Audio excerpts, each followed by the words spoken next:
Welcome, everybody, to Recruiting is No Joke. I am your host, as always, Joel Lalgee, the realist recruiter. I got the neon sign, so it's official. And today you'll notice I'm actually wearing a purple acorn t-shirt, and that's because this is going to be one of the first episodes that is part of our Purple Acorn Network family of podcasts. So it's me and about 12 or 13 other podcasters within the talent acquisition and HR space. We've all ganged together as part of the Purple Acorn Network. So if you go to purpleacornnetwork.com, you can check out all the podcasts. So I wanted to give a special shout out to that. But this week, we have an amazing guest, as always. But this week, extra amazing guest. We've got Jim Miller from Ashby. So Jim, welcome to the show, man. I'd love to look for any of the guests or anyone the audience who doesn't know who you are. Why don't you give us a heads up on like what you do, who you do it for? Just give us a little bit about yourself. Sure. Thank you very much. Pleasure to be here. So I'm Jim Miller. I lead the people function for Ashby. We make an ATS. I've been in the TA space for 25 years. Wow. 5 years in agency, 15 years at Google. I ran the rest of the world sourcing for Google out of London. I ran global inbound for Google. So all 4 million applications a year coming through my team out of Mountain View in Austin, Texas. And then I left and I joined Full Story as the global head of TA there, became an Ashby customer, and then pitched myself for a job that didn't exist at Ashby. And so awesome. Yeah, it's like, to me, dream job, whatever, call me what you like, TA gig. I was on the design team of Google's in-house ATS, Ghire, back in 2011. It still looks like I drew on the whiteboard that first morning with the words, world's worst marker pen, with 60 engineers on the other side of the table going, what do we need to build in 30 days? And we built an ATS from scratch in 30 days. So wow. And what year was that you built that ATS? And it's still powering all of Google's hiring internally now. So I've been at that. So you haven't got him over to Ashby yet? Not yet. Just the people process technology thing. That's where I've been really happy, excited to sit. And this job, therefore, is perfect for me. Yeah. I love that. So walk me through, like back in the early days, your agency recruiting, did you know like right away, like, hey, this is going to be the career? Or were you like, I don't really know? Like, did you know you were going to go in-house? Like, what were those days like? I started out, I was in insurance and I knew I was going to get laid off. And I sat down with a friend of mine who was doing this crazy, like recruiting adjacent work. And he said, you should be a recruiter.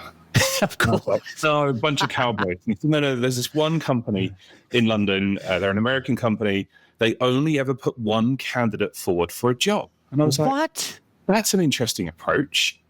So I went up there for an interview, turned up, and the person I was supposed to interview wasn't there, nor was the second choice person. And I'm like, okay.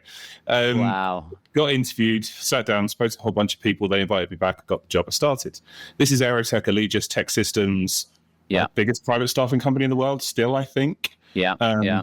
Billions in revenue, own the Baltimore Ravens, all of that stuff when I last checked. Yeah.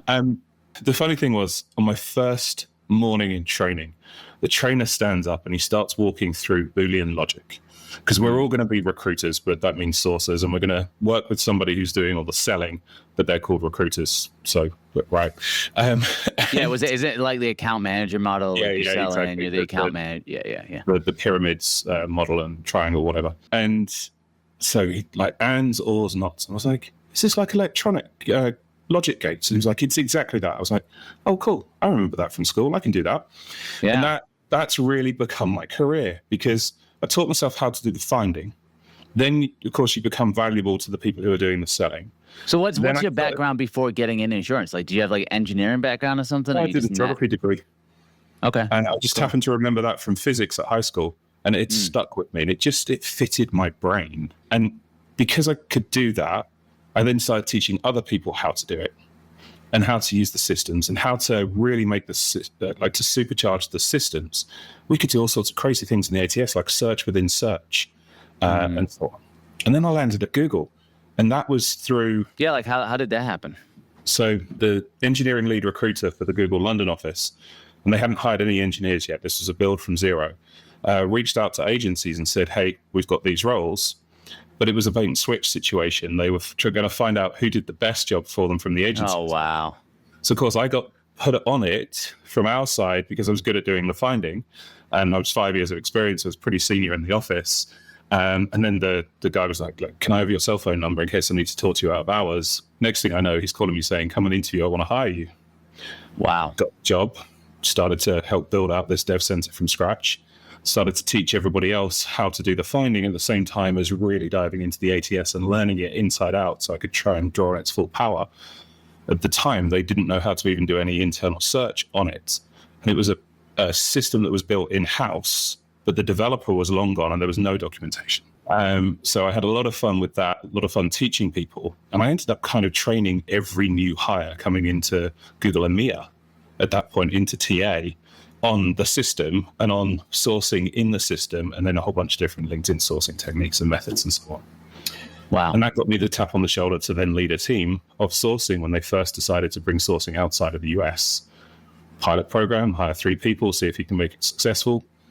Seemed to, and it just kept growing and growing and growing from there. That's amazing. And then I take it with Google, then they're like, all right, we need you in the US. Like, how did that happen? I think the first really big exposure I had was the design of Ghire in 2011.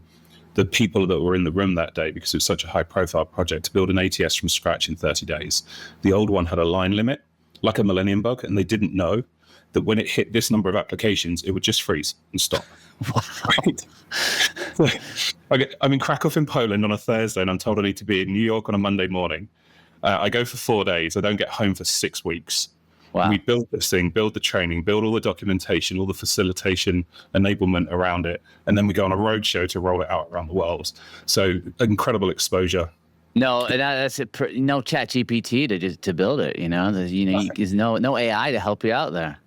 No, not at all. And there was 5 or 6 of us from TA in the room that morning, including that first guy that I'd reported to at Google is in the room with me that day. But by this point, he lives in the US. And so that got me the exposure and started to help me kind of be seen as a thought leader.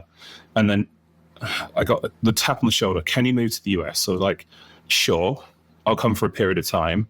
What job for? We don't know. We just want you over here. And then the job appeared. I could see that they were going to consolidate this particular group. So I pitched myself for that. If you're going to put online together, so all of inbound, every job description that's ever written, all the compliance around that, some of the employment branding pieces, all the process design, I want in because I want to attack it from a source's perspective. So how do you operationalize inbound with a sourcer mindset? And I had so much fun doing that work. And they were like, we hoped you'd ask. Bang, you're in the job. So I did it for a period of time from the UK. And then I moved over January 2016. Amazing. So from Google, what was kind of the next move from Google? Where did you say you ended up after that? I went to Full Story. So Full Story, cool. I'd met my wife in California on the very first Saturday after moving to the US. Nice. That's quick. You just green card, got to get it. Like, let's just go. Even better, let's go. The Blue Angels flew over in the moment we met each other. Oh my, come on. Did you capture the moment and it get was it the on day before the Super Bowl was at the Levi's. Wow. So they were in their practice run over the Bay Area. And this is Sunnyvale Farmers Market. So cool. We centralized the team in Austin, Texas, which was a big push for Google at that particular time to get as much TA as possible in Austin. So we moved there. And then by this point, we've got 3 children. And I'm like, can we be in Georgia where my wife's family is for the family support around COVID? Yeah. Like, no, we've moved you around the world. You're not going anywhere. You're staying in Austin. So I quit, joined Full Story. And the founders are the people behind Google Web Toolkit. So it's very much a kind of Google shop, and I knew a few of the people there, and got to put my own flavor of TA in for the first time, rather than just being a bit part of a huge machine, but actually having a strong opinion on this is how I think we should operationalize hiring here. This is April 2021, so right in the midst of the hypergrowth really kicking off. Joined at 220 people, Series C, loved it. Fantastic experience. Man, that's just 2 really contrasting environments, right? I mean, because Google at that point is they're just a household name, and then going kind of back to hypergrowth startup. I mean, that's a lot of fun. So you're there, and then I guess with Ashby, then how did that come around? Give us a story there. First day, Full Story. I call the ATS provider and like, look, I can't see this piece of data. I can't see attribution of recruiter. And they're like, well, what you need to do is you need to upgrade, and then you need to, by Looker, hire a software engineer and do this. And I was like, huh? You kidding me, right? one of the fundamental Hire a software engineer. Wow. fundamental like basic pieces of metrics for a TA leader to performance manage their team. Because my team are going, no, those aren't my candidates, they're someone else's. I'm like, how are you not even getting your job done? Wow. Fast forward, they couldn't do it. We weren't interested in the upgrades. I'm not sure whether we actually got the information we were looking for. But I needed deeper analytics capability. So I layered Ashby Analytics on top of the ATS in order to get more insights. And I love that. And what was interesting was it was very much built on Boolean logic as a concept. So I was very comfortable, very at home with the UI. And some people struggle with it. Now there's all sorts of natural language things and so on that makes it easier. But this is 2022. 2021's much, much earlier. Company was only 3 years old. And then I heard that they were launching an ATS. So I kicked myself to the front of the queue, got a demo, did my due diligence, and then we flipped over and implemented in September 2022 for Ashby's all-in-one ATS, deprecated 5 or 6 different tools across the tech stack, saved a bunch of money. And again, then did a complete revision of process. Because process eats technology. Like you get the tech bit right, but if you've got to adapt the process. And we've now gone from the hyper growth to the downturn times. We just made off the first big riff of the economic crash, and reimagining how hiring should go, reimagining how headcount planning should go. How do we future-proof? How do we preserve cash, reduce burn, all of those kinds of things. And the implementation of Ashby enabled me to reimagine the process in its entirety. So very, very different process to what everyone else was doing in April 2021. And then again in September 22, a very, very different process that I put in place than I think any other company was doing at that particular time. Yeah, now you're in such it's a fascinating role because you're leading, people and recruitment for an ATS company, but then you're also, obviously, I would imagine, kind of able to consult and advise clients, and like you're like a walking billboard for Ashby, so it's like there's a ton of like different value adds that you're bringing to Ashby. What I'm curious about, obviously you've been in the recruitment space for 2 decades, right? So obviously like so much has changed, and it's continuing to change. Give us some insight into the future of recruitment, which I know a lot of people kind of have ideas and they talk about this, but in your mind, how do you think the role is going to evolve, like, let's say over the next 18 to 24 months? And for recruiters who are maybe laid off, or recruiters who are worried about getting laid off, or recruiters who are looking to future-proof themselves, what would you say they should be focusing on? So I'll deal with the 2 different things. And the first one is a hot take. I like to do that, by the way. I like to throw 2 different things as a question. I like it. Remind me of the other one when we get to the end of this piece, because I've got the follow-up question. I'm all about process. And when you distill down what's going on at the moment, you have a situation where technology is removing the administrative, logistical burden of hiring people. And when we go back in time, and I'm old enough to remember some of this, the reason why in-house recruiting teams existed, and to a certain extent, the reason why agencies became more prolific in the 90s and into the 2000s, is because software enabled teams to exist, to take that administrative burden off of the hiring managers and the personnel managers, now HR or people operations, who used to do that work. So it was the creation of a function to do the administrative work around hiring. Now, it attracted a whole bunch of smart people. There was a lot of money to be made in this space, and smart people design incredibly complex processes that really, really work, and tooling comes out. And the value adds that recruiting and TA functions have added to companies have been phenomenal. But distilling it down to the most simple form, the admin and logistics burden was there, and we've taken care of all of that work for the last 2.5, 3 decades, whatever. With the technology coming in to remove all of the day-to-day repetitive tasks and a whole the scheduling, the moving. So much human intervention is now being removed by technology. That why did we then exist? If our raison d'etre has vanished from that original historical piece, then there has to be a new value add for us to persist moving forward. So what I see happening are more and more companies moving to a hiring manager-led model, where it's the hiring managers taking the simple human-to-human interactions that are left behind after the system has squeezed out every administrative, logistical element of it, freeing up the hiring manager and the candidate to have far more time together, creating a much better experience, still more human-centric, and more human-centric of the people who really the candidates want to talk to. Yes, we gave them a lovely experience, but they really want to be talking to the decision makers and driving that, because there's a transaction. Yeah. And that's really miserable when you think about it from a TA perspective, that all of that potentially goes away. Now, the future-proofing piece, I did remember the second half of the question. Yeah. The hiring managers have never done recruiting 101. There's all sorts of looking around corners that needs to exist. There's all sorts of work around the technology and process that needs to be done. And there's a lot of hand-waving and a lot of noise about the technical change in the world. Let's call it the AI revolution, whatever you want to do. I'm trying to avoid talking about AI too much, but it's there, it's happening. But what I'm not seeing is the conversation around the process evolution behind the scenes. And that's the future-proofing. That's the important piece of work.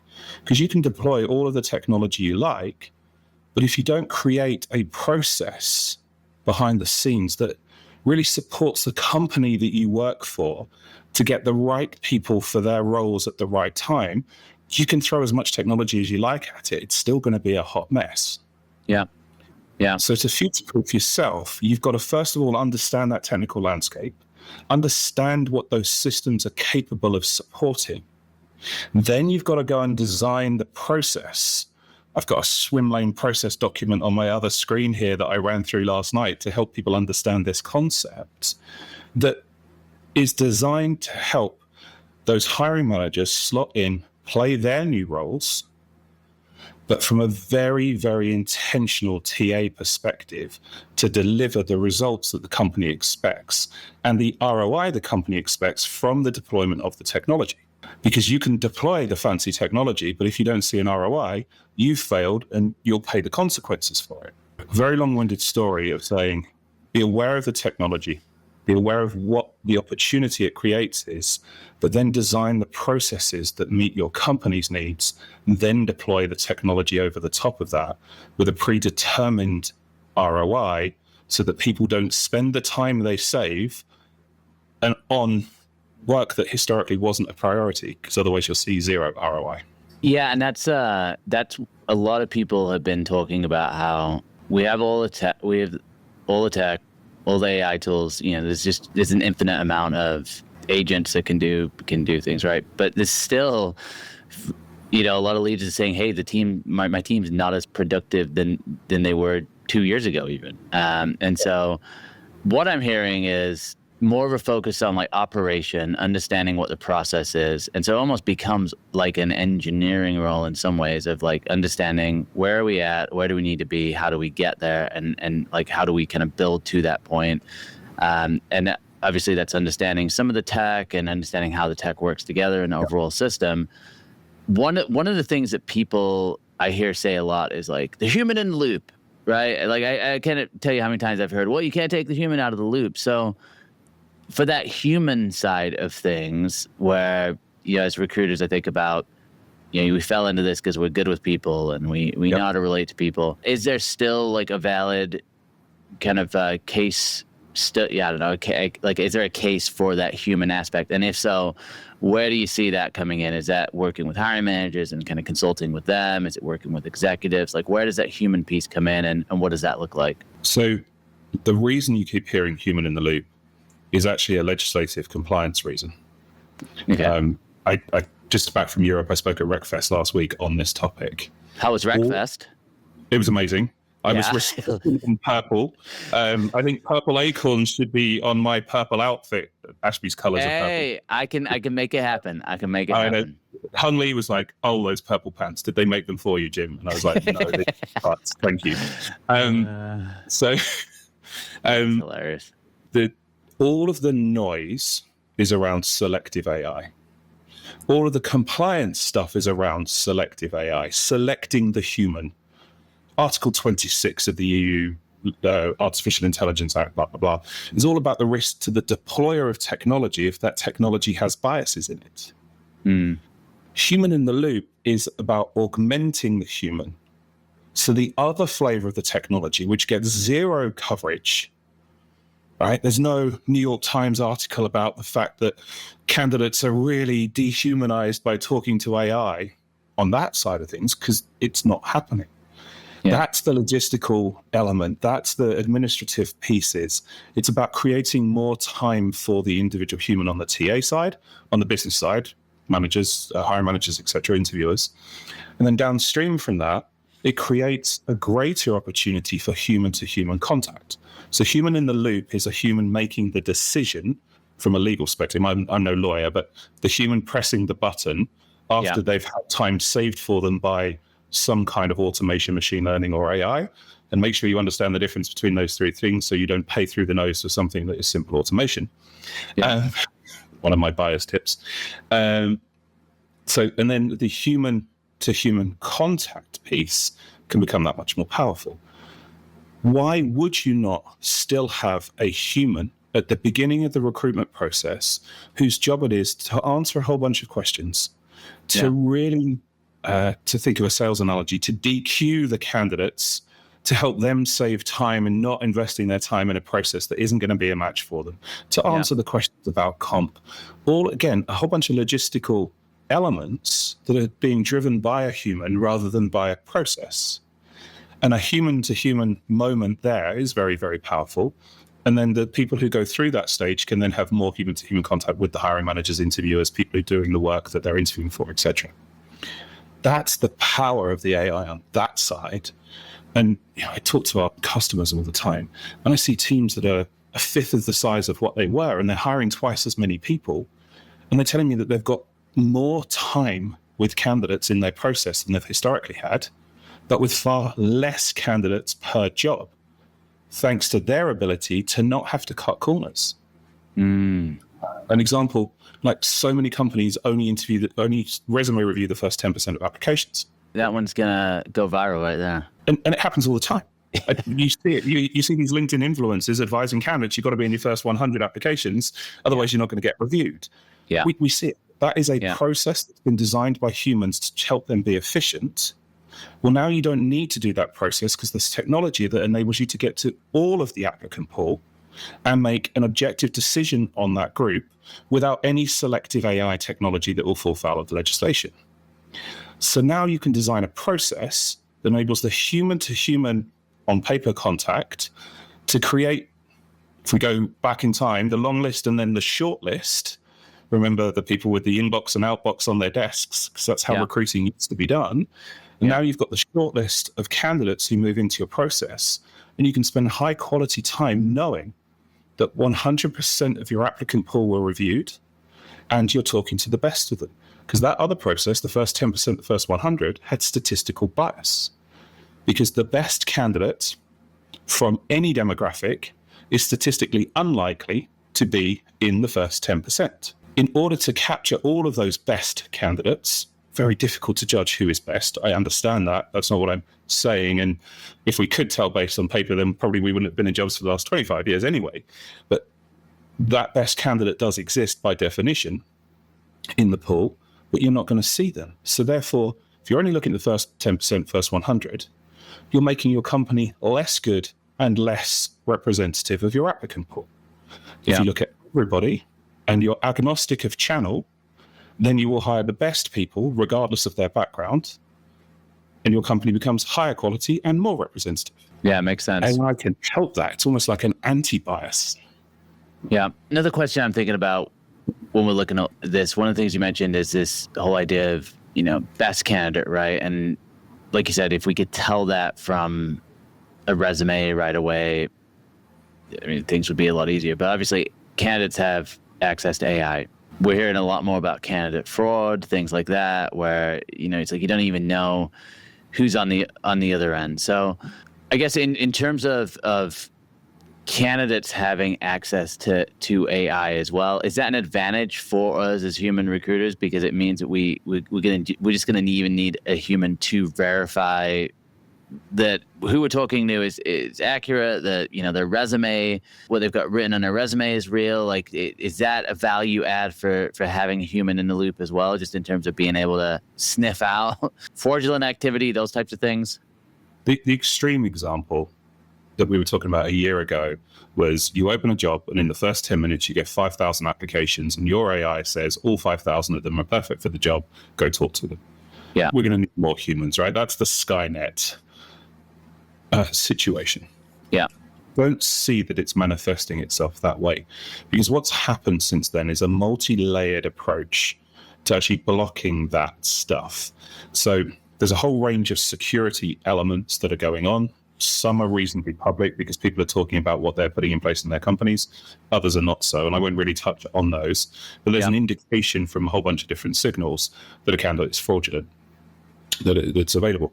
Then you've got a particular methodology that I'm having a lot of fun experimenting with, which is in the application questions basis.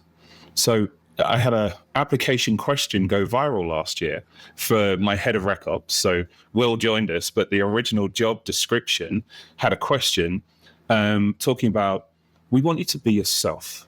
By all means, use AI to polish your grammar and everything else, but I want the ideas to be your own.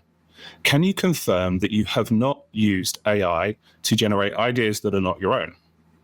So that was the question in the application form. In the subtext instructions, it said, if you're actually a human, ignore that question and just write broccoli in the answer. Wow. How many people went through and answered broccoli in that one? The vast majority, because the vast majority of applicants were humans. Wow. Okay. But I still had 200 people who answered the first question, and their answers were almost identical. So I could see which humans weren't actually applying. There might have been a human behind the resume, but they deployed technology to apply for that job, not themselves. Yeah. That was fun. It went off viral. And of course, I got a whole bunch of different recipes for how to prepare broccoli, which I actually cooked. So, you know, there's a benefit both ways there. So I'm playing with a blend of different question styles to upset the AI applications. And we've actually just had 3 recruiter roles close for applications yesterday. And I can see how many applicants did you get in those roles? About 700 for the sales role in the US, and 100 or so less for the technical role in EMEA. And I could see some candidates were confused as to why I asked certain questions. Either, hey, are you a dinosaur? Why are you asking something so archaic? Or, this doesn't seem to be a qualification question for a job like this. I don't really know why you'd be asking that. Both use cases were because the AI struggles to handle the style of the question that was being asked. And I had multiple different styles of question. And the whole objective there is that a human can navigate that, whereas the AI will end up spouting garbage into the box. So I get to see those potentially fake candidates, and a ton of them were, because they all had exactly the same name. But it was so easy to spot them because of these methods that we use. So there's so much fun there. But there's one other element of this, and that's the use of AI to enhance yourself as you're going through the interview process. And I remember being allowed to use a pocket calculator in my math exam. So again, that's augmenting the human with technology. Yeah. You still got to show you're working. And I hired a recruiter earlier on this year. And one of the roles that is really interesting for us is an engineer who can design. So really high caliber software engineer who's got an incredible aesthetic eye and can actually do design and generally has a portfolio. Our CTO was a software engineer on special effects on the first Transformers movie for Pixar. So he's an artist in his own right. So he wants software engineers who can design, so we don't have to hire as many product designers. Smooths the whole workflow and everything else. Yeah. So one of the questions that I asked a recruiter was, how would you judge taste when you've got an application for this software engineer who can design? And this was in a written exercise. And 90% of the people who answered the question gave exactly the same answer. And it said things like, I would judge their use of color theory.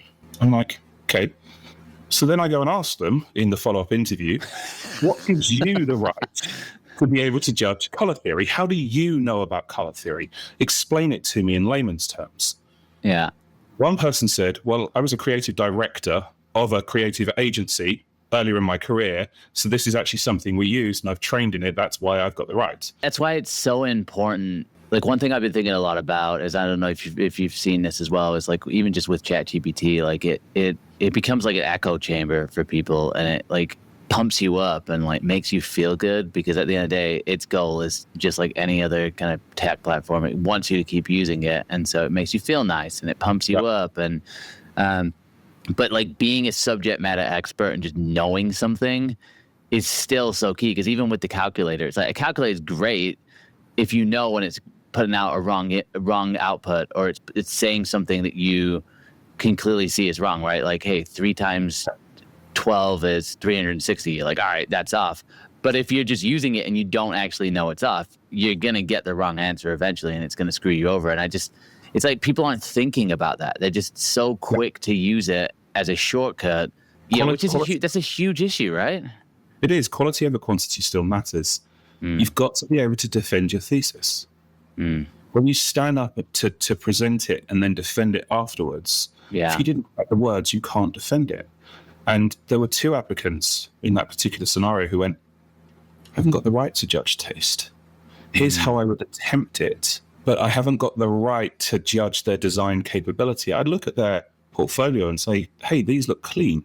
Yeah. Or the structure, the way they've organized their resume, the fonts they've used, all of these things are pleasing to the eye and help me, the reader, the user. And that's what I really appreciated, because that stood out from the crowd. We've had other jobs where we've had 1,000 of the same answer in application questions. People are just they're running too fast, and they're forgetting that it's the human we're interested in.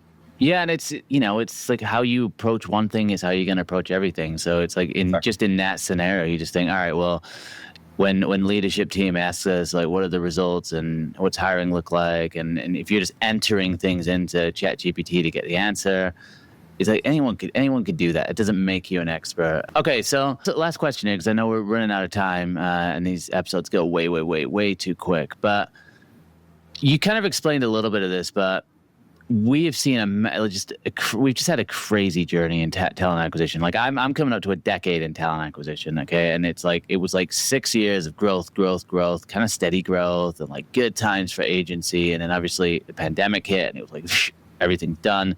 And then it was just insane for 18 months. And the last three years, right? Let's call it since 2022, since the interest rates have been going up, it has gotten, it's been pretty bad, and it's like, continue to be bad, and all I hear is uncertainty and all these things. I'm curious from your thought, like, do we get to a point where that that kind of like that passive candidate hunting and kind of goes back to a candidate market, or is this just the new normal, and now we just accept where it's at and go, hey, it's not gonna, the pendulum's not gonna swing that much to wherever it was in 2021, if that question makes sense? Like, do we gotta go back to a time? I got a hot take here. I like hot takes. Let's go. The passive candidate market ever existed. Perfect. And the reason is, and again, I had access to massive amounts of data at Google. And we realized that we were an activator of talent. So we had this absolute army of sources. I couldn't tell you how many thousands of sources at the peak of Google's in-house TA and so on, whose dedicated job it was to source software engineers or SREs or whatever it happened to be. And what would happen would be Google's brand name would land in the in-mail inbox or in their email inbox. And this person is already loose in the saddle somewhere. That thing activates them and turns them into an active candidate. They are no longer a passive candidate to anyone else in the market. They are now an active candidate. Because the first thing they know, because they've read LinkedIn a lot, is I've got to have multiple different job offers in order to get the maximum amount of money out of negotiation leverage, isn't it? Right? So that's where we had that spiral of multiple offers going out to candidates. But one company activates the individual. So if you think about that being actually the passive market, there's a few different angles you can take on that. One of them was your inbound applications. So this is one of my favorite things I ever put in place. I can't remember what we called it, Project Tangerine or something. The resume reviewer, so this is my world when I ran inbound, sees this resume and goes, wow, they look great. Yeah. And this person works for Acme Software Solutions, and it's our tech stack, and the work they're doing looks interesting and complex and so on. So 99.99% of all recruiters would screen that person in and move on to the next resume in their pile. My team weren't allowed to do that. My team had to understand that there was a human factor behind that person, Joe Bloggs, applying for that job at Google today. Their boss screened them. There was financial issues at the company. There were layoffs. Whatever it happened to be, they were returned to office. Something was happening at Acme Software Solutions that caused that person and activated them as an active candidate. So that human factor might well apply to everybody in that team. So go do a tangent source off of that one person onto LinkedIn, identify all the people in that team, and drop an outreach to each of those individuals. And all of a sudden, you turn one applicant into a mass of active applications through sourcing by leveraging human factors. It might just be that that person was browsing and decided, I want to work for Google, and fine, it's a negative. But you don't know what's happening behind the scenes. And it's that kind of thinking that leads to an understanding of these patterns that happen and exist within this market. And the most recent one we've been doing, and I think you saw it with those jobs that we posted, we have closing dates on all of our non-evergreen positions. And we use data to tell us how long a job should be open for. And we do our sourcing before the job opens. And we have a very small short list of talent that we will reach out to on the day the job goes live. So first of all, being reached out to on the day the job goes live makes you feel special. And then we draw their attention to the fact that the job has a closing date for applications. So we create a sense of urgency, a call to action, if you will, if you're using a sales analogy. And you hook the candidate in of, this company is so popular, they have closing dates on their jobs. And you start to activate passive candidates through other mechanical elements, not just whatever personalization you've put into that message or first how name. I love your experience at past company. Exactly. The experience you had at Walmart is really it is brilliant. Yes. All interested. That. Yeah. So these different angles that you can have, like the day the person follows your company, you can get back to that person that day saying, hey, you followed us and we can see you're open to work. Would you like to discuss these roles that we have open? The feel-good factor. Lots of different elements there, that one less so, but there's a whole way of viewing the passive talent pool as actually just a group of active viewers. The most important one is in the executive space. No one puts executive job ads out there. No. But I'm telling you, if Starbucks had have advertised that CEO role, that fella from Chipotle who took that job, that might well have ended up in his inbox because somebody would have seen it because it would have gone viral, dropped it in there. I don't know what the exec search fee was for hiring that guy. Wow. Multiple hundreds of thousands of dollars, right? Yeah. He'd have got that for free. Well, okay, going back to the question, okay, so I'm not necessarily saying forget the passive market. Just obviously right now, there's a job market where, people are looking for jobs. Are we ever going to kind of is a pendulum going to swing to where, maybe not as many people are looking for jobs and we're having to go out there and, email people and because every company right now, like you say, hey, I got a remote, whatever, they're getting thousands of applicants. So do you see, is this a new normal? Every revolution has created opportunity. Yeah. We don't know what the jobs of 5 years' time are going to be and what they're going to look like. But I'm telling you, every single new grad coming out of school last year, this year, next year, the year after, they're going to be retraining themselves into skills that might approximate those types of jobs. And they're scouring the available jobs to spot that one niche that they think, okay, if this proliferates as a job, I need to be prepared for that because I've got the adjacent transferable skills for it. That's the situation that's going to happen. It's going to be a maelstrom over the course of the next 5 years, but there are going to be companies created that create work that they're going to need workers for, and those workers do not exist today. The skills don't exist today. The profiles don't exist. They're going to have to make their own markets, and then everything else fast follows off the back of that. So love that. As revolution drives economy, will drive the work, and then you'll get saturation in the workforce. And yeah, we're going to be back to finding again. Love it. It's good. It's good to hear that and just even hear the perspective. And I think what I've been thinking about recently is the mindset for anyone. You've got to self-educate. You've got to learn. I mean, there's so much content out there. There's so many ways to learn, right? I mean, just even YouTube, you could spend hours learning things, but there's online programs, there's online courses, there's certifications.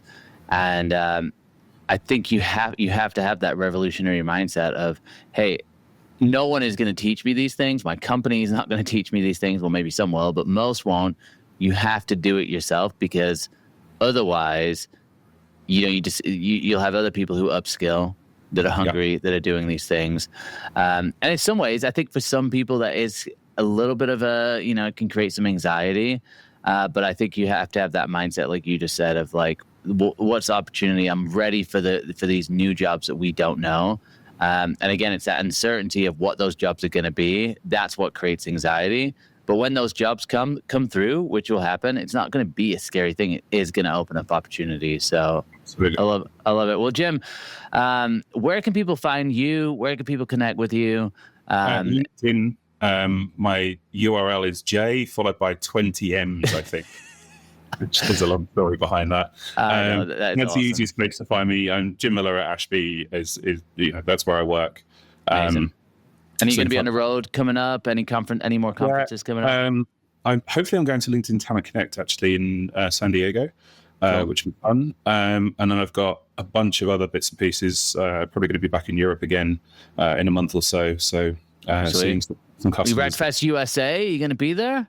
Not this year, but next year is the plan. So okay, cool. I tend to dot myself into these things. But not necessarily be there the year after. So I'm not at this year.